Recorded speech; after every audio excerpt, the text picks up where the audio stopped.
Hello and welcome to week 6, a sector still at risk. Kind of what that means is that, we've talked over the last few weeks about some of the challenges of manufacturing in a global economy and how weaker sectors can be attacked by other countries who come in with low-cost strategies, and we've seen this repeated a number of times, from automobiles in the 70s when Japanese brought in very low-cost, low-priced automobiles. We see it in the garment industry. A lot of the shirts and things that we make, that we wear, are made now in Southeast Asia or China, where labor is a lot cheaper. But one of the ways that we can equalize is through innovation. And we see that now with the big challenge for AI, as far as where and what country will be the leader in the next industrial revolution. So innovation is an equalizer, and that's why we're looking at it a little bit today. And there are two really important articles that I need you to read. The first is 5 Innovation Principles by Andrel Pearson, and this is an article that you can reference throughout the course. Very interesting. You should read that. The other is an article by Bonvillian, and it's in the required reading, and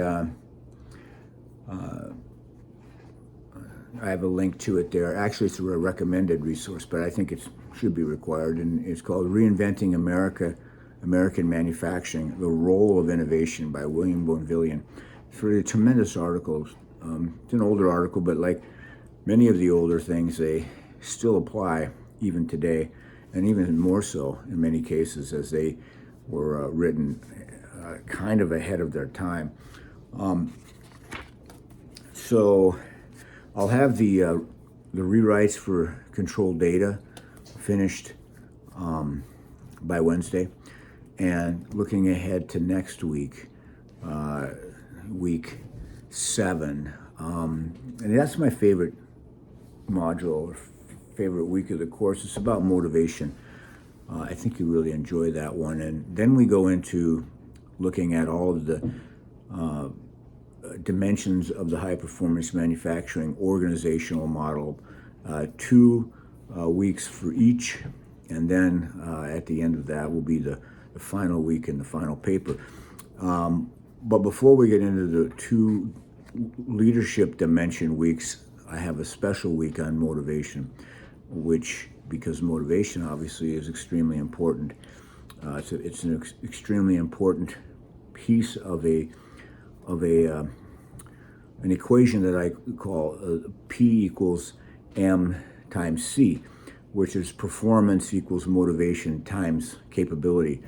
Capability, the easier of the two to manipulate. I can teach you how to do something if you have the right aptitude. It's much more difficult for me to motivate you to do that, though. And so it's important to know what is motivation first, and then how do we use it to influence behavior. That's what Module 7 will be all about. A word on the assignment for this week, Intel versus ARM. Again, I think there's actually 0 reference to Atom versus Intel's ARM, Intel's Atom versus ARM in any of the texts that you have read so far. So don't go looking for it in there. Look online. There's plenty of information, good information about that battle between sort of a David and Goliath story. And the important thing is to not tell me a lot about Atom or ARM. It's more about using course references, what you're learning in the course, to support your arguments. That's the important thing. State an argument, support it with supporting paragraphs, and then conclude your paper, sort of restating your argument. That's the winning formula right there. Have a good week.